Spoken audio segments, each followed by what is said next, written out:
Well, if you're a regular viewer of this show, you've noticed there's been something missing for the past couple of months. Probably our favorite guest, columnist Mark Steyn, has not been on this program. We practically had to send Liam Neeson out to track him down and return him.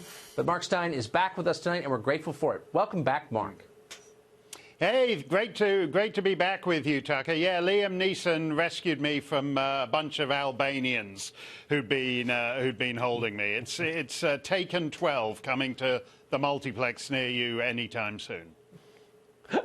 Good. I'll be first in line.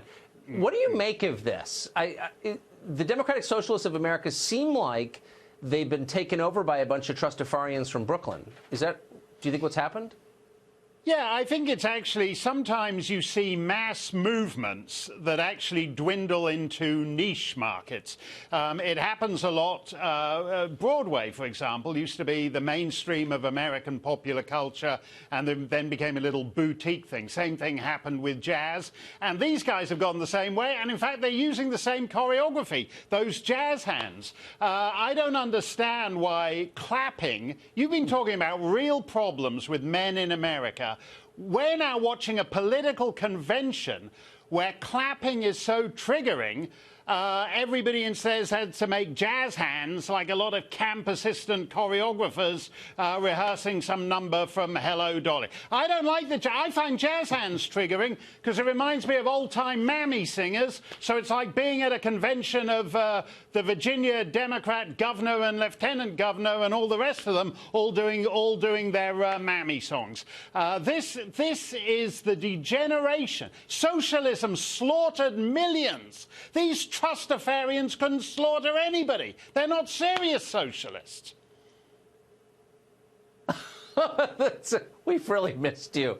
And yet, as Angela Nagel said, and I think it's a fair point, and that's why this is worth taking a look at, they do have an effect on the mainstream of the Democratic Party. I mean, they're using language that, unfortunately, Elizabeth Warren uses, or Beto O'Rourke, or that Booker kid from New Jersey is running for president. I mean, they seem to be cribbing their notes from the DSA. Yeah, I think that's what Angela got wrong. I mean, no one's interested in, the controlling heights of the economy.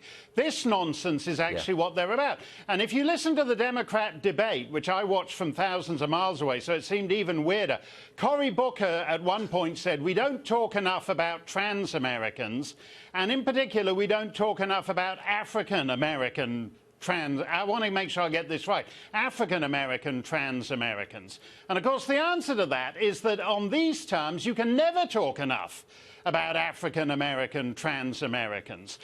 This obsession with boutique demographics, which they take as seriously. It's basically like Downton Abbey for progressives. It's, does the second son of the Viscount get to sit next to the younger daughter of the Marquis?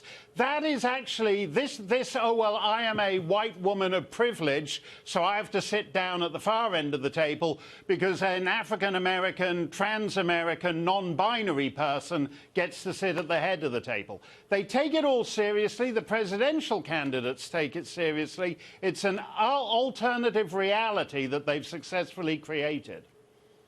And it's boring as hell. If only they would spend 4 minutes telling us what they think of the Federal Reserve Bank, I'd be kind of excited. Mark Steyn, they've never heard of the Federal Reserve. Great to be back with you, Tucker.